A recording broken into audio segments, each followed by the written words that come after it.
It's funny, he talked about that movie, The Little Buddha, because I just had to do the Zen Cafe, and I talked about a different part of that story since they're not sitting at home. Does anybody have any questions? Any kind of question?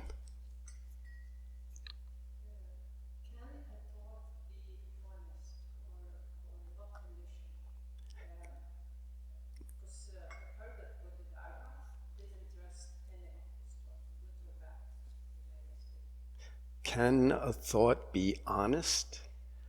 And what would, and what? Not conditioned.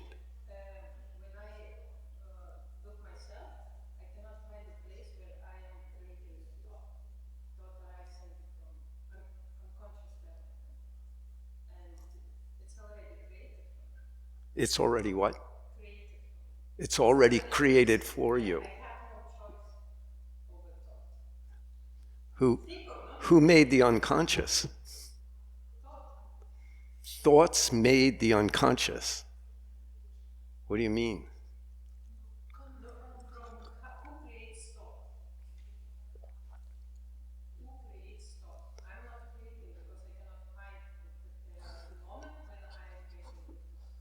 How do you know you're not creating it? Where did it arise from? So who made the unconscious level? Your unconscious level. So just go straight, don't know. Yeah. Unconscious means something we're conscious of, something we make that we're not aware of. We make it, but we're not aware of it. People do that all the time. We do stuff all the time that we're not aware of, So you have to be responsible for everything that happens to you. Then you have a chance, because that's the truth. Sung San Sinim used to say, dog makes dog's world. You make your world. I make my world. Another master said, people don't see the world as it is. They see the world as they are.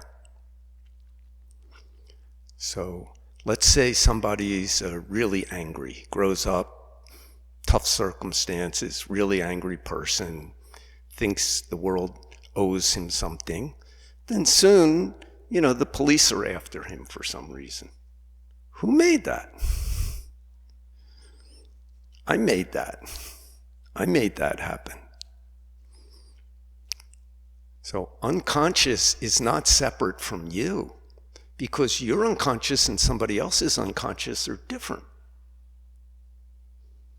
So we have to realize that what we call our unconscious is just myself that I'm not aware of. I made that. Who makes your dreams? You're not consciously making the dream, but your dream and my dream are often different because it's coming from you.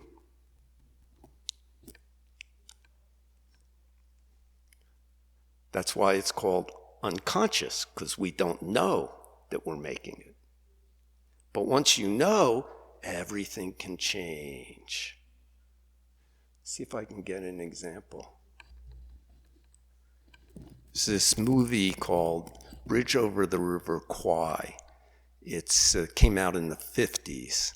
It's about a prisoner of war camp in Myanmar, in Burma.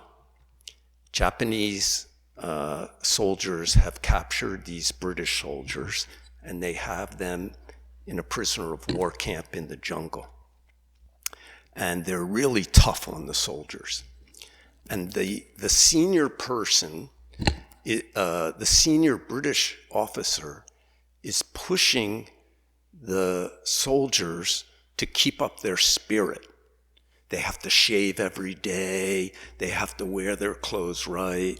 They have to line up every morning. This is the British senior officer trying to keep their spirit so they don't lose their spirit and just start to waste away because it's very difficult, food's not good.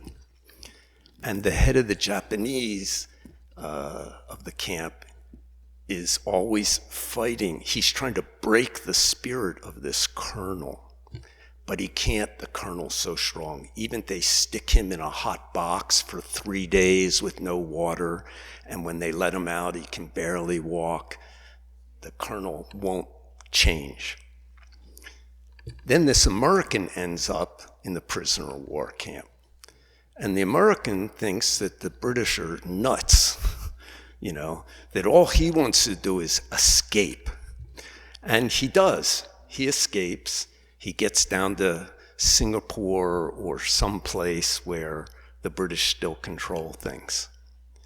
Meanwhile, before he escapes, the Japanese want to build a bridge over the river for the train so they can move troops down through Myanmar into Malaysia and then Singapore. They want to be able to move troops easily, so they need a railroad bridge across the river.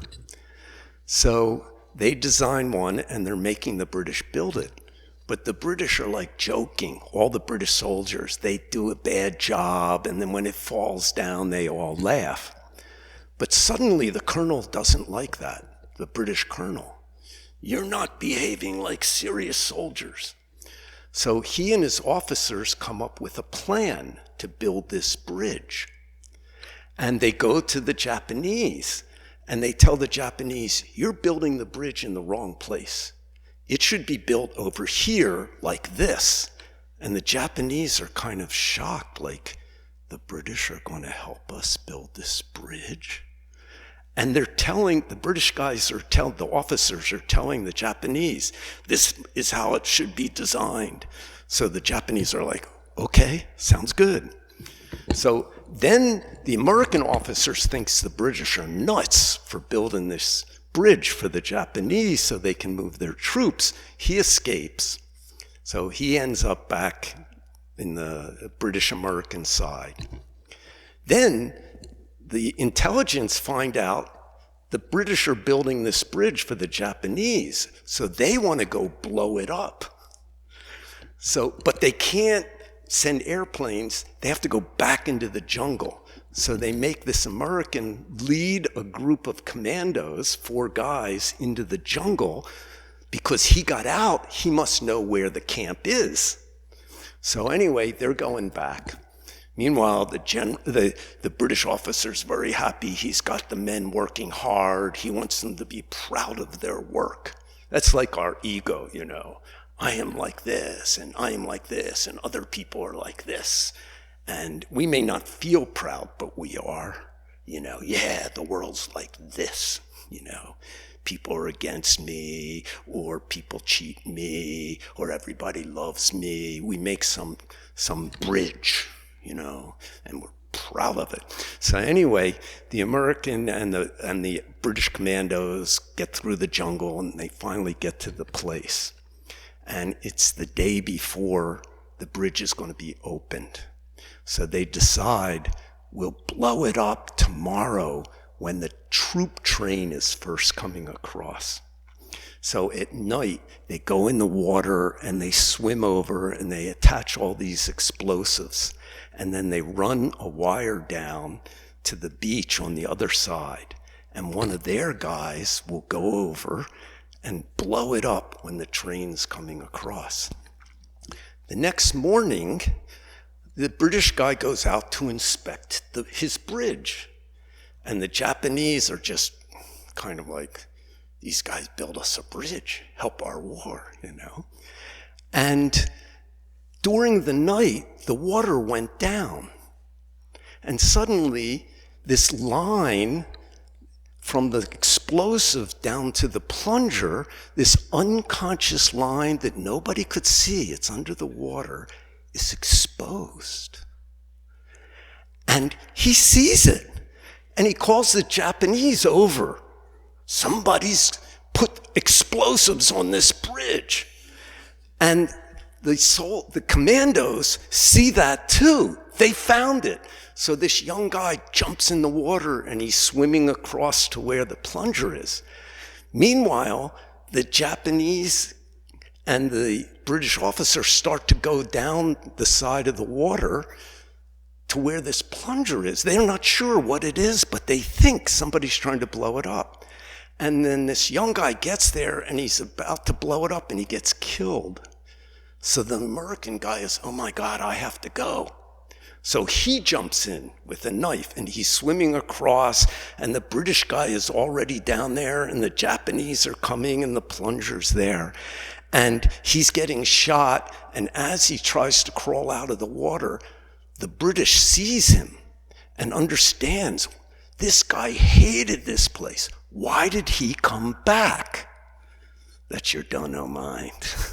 It's looking at those thoughts that we made, but we didn't know it, you know. And then the American guy gets shot. Just then the train is going across the bridge with the soldiers, and the British guy goes, oh my God, what have I done? He suddenly realizes, I built this bridge for the enemy. And then of course it's very dramatic, and the guy who plays the colonel is later plays Obi-Wan Kenobi, you know, so he's a great guy, but we didn't know that then. So he gets shot when he starts going for the plunger, and then he falls and blows up the bridge and the train and everything goes in. He suddenly saw what he was doing. We make all our thoughts. Nobody else makes them. Sometimes we swallow something from society, but we swallowed it, so we have to digest it. If we don't realize we made our thoughts, your karma will always control you, and you won't perceive the world clearly. We won't see how we're creating the way people treat us. In fact, they might not even be treating this that way, but we see it that way. That's very important, you know. That's it. What do you swallow? What did you swallow, and what did you make yourself? If you swallow something and don't digest it, it will control your life. If you make a thought and don't recognize it as I made that, it will control your life. That's the way it is. That's why Buddha said, your thinking makes your life. Well, who made your thinking? There's not some, somebody outside putting thoughts into your head. Yeah, people say things, but you don't have to listen. You don't have to digest it. I told everybody once, Musangsa said to me, something to me. I was a lay person. I remember very clearly in the Korean temple in our Zen Center building, he said something to me, 1983 or 84, and turned and started to walk away. I immediately felt shitty. He said something like, something, I don't know what. And my immediate thought after that was, well, I'm not going to let you make me feel bad. And I so completely threw out what he said that I don't even remember what it was about. And he, of course, was just responding to something, So there was nothing more for me to argue about or have any feeling about. And I remember thinking, I completely trust him and believe him. Just that particular sentence was like, forget it. To me, it was amazing. I thought, maybe I'm growing up. Another one time at dinner, my house when I grew up was on the corner. And down this street was a public school where I went. And down the other street was a Catholic school where a lot of the Catholic kids went. And the Catholic kids had to wear uniforms to school, and the nuns were very strict. In the public school, the teachers couldn't hit you. But in the Catholic schools, the teachers could hit you. And my friends told me, you have to put out your hand like this, and they take a wooden ruler and they'd snap, In Korea, I think they hit you with a stick on the back of the legs, you know. The human beings are amazing. Well, it's better than beating the crap out of somebody, but. So anyway, well, I'd always see the kids come home, the Catholic kids come home from school, because I got home first, and their shirts would be out, and they'd be screaming and yelling, and they'd jump up. There was a maple tree right next to the sidewalk in our house, and they'd jump up and rip the leaves off the trees and stuff. So anyway, one night at dinner, I'm about 10 years old, and I just say to my father, why are the Catholic kids so wild? And he said, you know, in school, the teachers are really strict, so they have a lot of energy. And I remember thinking, I'd be like that too. And I went back eating. And I never thought of that for about 30 years. And one day, when we were all these different religion peoples living together in the West, I remembered. And I thought that was such a great thing to say. He could have said, they believe in the Pope, and it's just trying to control you. But what my father said was, oh yeah, I'd be like that too. They're very strict, so when I get out of school, I got energy. So we can hear good things or bad things. If you hear bad things, you grow up thinking that. If you make a bad thought and hold it, you grow up, and that controls your life. Where does the unconscious come from? Don't know. Everything comes from don't know. But you made your body, you make your emotions, you make your thinking. When we take responsibility for it and see it as mine, you can realize, oh man, I've been building a bridge for desire, anger, and ignorance. No wonder I'm miserable. Then you blow up the bridge, which means you throw away all these ideas, only don't know, floor's yellow, Dharma talk time, soon go to the kitchen, prepare dinner, eat dinner, wash the dishes, rest a little bit, or come up here and do another 108 bows, go to chanting, If we're not making anything, we can follow the situation. And if you become one with the situation, that's where all satisfaction, joy, compassion, wisdom, completeness, that's where it all comes from. Yeah, so trust that the thoughts that appear, somehow you made it. Either somebody said it to you and you repeat it, you know, women are no good, men are no good, whatever it is, you know, I'm a star, I'm special, whatever the thinking is. So maybe your parents tell you, you're special, you're wonderful. You know how many parents say, you're ugly, you're stupid. And it goes in the kid's head.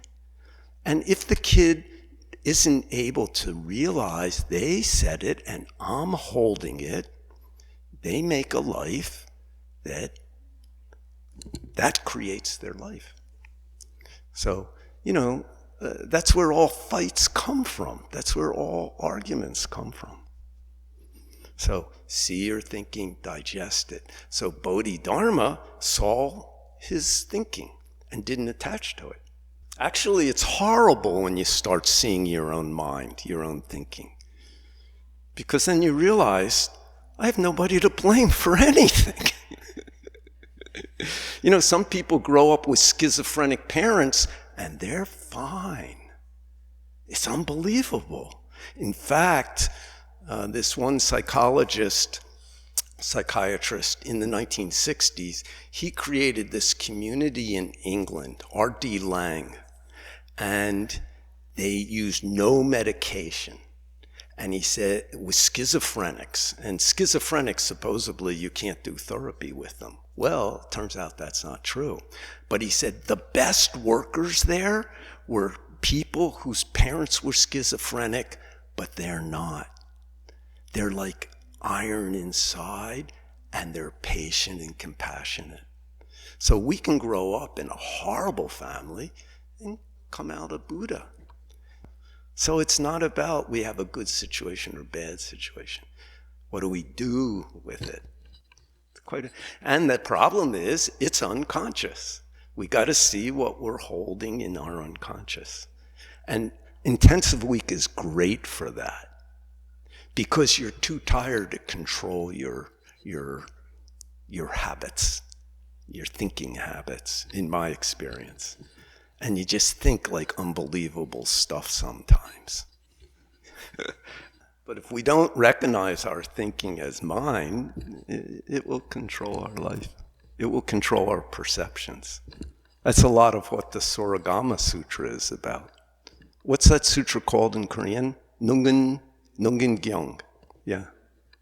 What? Yeah. It's about how our mind colors our perceptions. Yeah.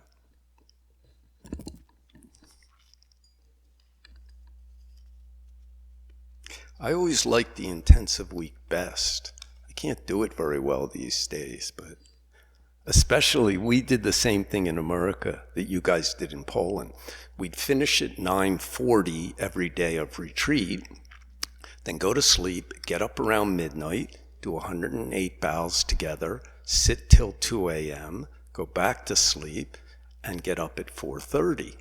So you had a little less than 2 hours and 20 minutes potential sleep, 2 hours of practice, 2 hours and 30 minutes of potential sleep if you fell asleep quickly. And what I found is, after a few days, you hear the bell, you wake up, it's dark. Is this like midnight bows or morning bows? And it's so cool. You lose this sense of time, you know? And often you're wrong, you know? It's like you do the bows, and then you're thinking, oh, maybe now it's chanting. But no, it's sitting. Oh, it's only 12:20, you know? It's so cool, you know? And you can't believe it. Each time the bell rings, it's dark, and it's the same thing, 108 bows. It was great. I loved it. In fact, one retreat, Subangsa was the teacher. There were 6 of us sitting, and he talked to each person privately and said, you know, what do you think of the intensive week? Everybody said it's great. So we decided we're going to do it the last 6 weeks of the retreat. We'll get up every night at midnight. The Ipsum would wake us up. 12:10 we'll bow, and then you're free. You can keep practicing as long as you want or go back to sleep. So the first couple nights, I don't know, not everybody sat, but I went to sit and a few other people did. Subangsa liked sitting, and there were 2 others, and I sat, but I found sitting at that time wasn't such a strong practice. I'd fall asleep. So there was a bunker out back, and during the break after lunch, I cleaned it up. I found a little wood stove, and I chopped wood, and I wrote a note to the Zen Center. They said I could use it, and I'd go out there at 12:30 at night, light a fire, and do a quantum keto, Chansukyong and Kwansin Boso for an hour and a half, and then go back in at 2 a.m. and go to sleep. And it was great. It was so great. I loved it. And Santini told me once, you have midnight practicing Dharma. But chanting was, for me at that time, better than sitting.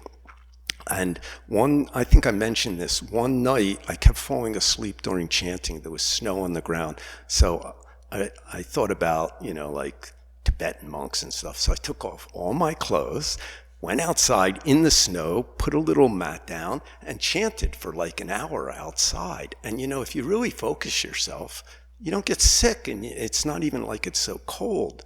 And the next morning, a note came up to Subangsa, who's ever chanting out in the forest at 1 a.m., tell him to stop. So Subangsa said, you can't go outside. You have to stay inside the bunker. So I thought, oh, okay, well, you know, I'm not going to sit in the snow naked every night. George Bowman tells a very good story when he did his first 100-day retreat up in Maine. And again, it was a house, no electricity, wood heat, kerosene lamp. And he's talking about how one night, you know, he I don't know if it was midnight practicing, but he keeps falling asleep on the cushion, and it really bums him out, and he's trying everything, bite his lip, and and then throw cold water on his face and everything. And finally, he's so frustrated. This is, I think, where I got the idea about taking off my clothes. I must have heard him tell this story. He took off all his clothes, and he went out and he laid down in the snow and rubbed the snow on his body and stuff. And then he came back inside, dried off, got clothes on, sat down, and fell asleep. And then he heard some footsteps on the porch. And he had been there a couple months and hadn't seen anybody. And he said he was wide awake with this, like, what is that? I mean, really, not Zen. What is this? No, what is that? So interesting, And he said, finally he realized some wild animal was walking around, raccoon or something, But he said, so interesting. He tried so hard until something really appeared, and then he had no trouble staying awake. So try. So anyway, you're tired. I think it's harder to think. Be nice. If you're feeling irritable, just, okay, here I am, Mr. or Miss Irritable. And don't bother other people. Try not to. And if somebody bothers you, and go away. Also, a good point is don't talk. Really try not to talk, especially regular social talking, because you lose energy. Look at me. I talk a lot, and my energy is like shit, It's like a lot and nothing for a long time. Also, Dae Zen master, he once said, saving power is gaining power. So when you save power by not attaching to all the stuff we make, just follow the situation and not talk, you're saving power. That time you're gaining power. So that's very important, very helpful. When you become clear, you don't just see what needs to be done, you can do it. So just keep your mind moment to moment, what's in front of you, follow the situation, do it. I used to find it was in many ways the easier part of the retreat. Yeah, more tired, but you just drag around this old box, and it's very good. So before we stop, I wanted to read a poem. This is one of my favorite poems. It's by Han Shan, which means cold mountain. He's supposedly a poet, a layman poet, but he practiced Zen, and even he's kind of a Taoist even, during Tang Dynasty in China, the same era as Shilla. And he left a bunch of short poems. I really like this one. Have I a body or have I none? Have I a body or have I none? Am I who I am or am I not? Pondering these questions, I sit leaning against the cliff while the years go by. He's just wondering, do I have a body or don't I? Am I who I am or am I not? And he just sits there thinking about this, pondering, looking into this. I sit leaning against the cliff while the years go by, till the green grass grows between my feet and the red dust settles on my head. And the men of the world, thinking I am dead, come with offerings of wine and fruit to lay by my corpse. So he just sits there until the grass starts growing, and people think he's dead, so they leave wine and fruit there. Yeah, kind of like our retreat, You're dead, and you get fed 3 times a week. That's pretty amazing. And somebody gave us that food. Yeah, because you're dead. So don't worry about it. Just wonder about, what am I? Is this a body? What is this? My thing. Yesterday it was rice. Today, it's me, and tomorrow, it's shit. So where's my body in all that? Well, I can have some control over this, little bit of control over this, not too much, but we're all trying. So keep a big question and be aware and don't attach and pay attention. What's in front of me? Follow the situation. And we'll all, one day, maybe soon, maybe tonight, end up with enlightenment. And then what? Continue. Follow the situation. So, great. 10 a week. Wonderful. And start tomorrow morning at 4 a.m. You know, we used to get up at 3 a.m. I think I said that 12 to 3, but it's 12 to 4. So just think this is like a Hawaiian holiday. So enjoy. Thank you.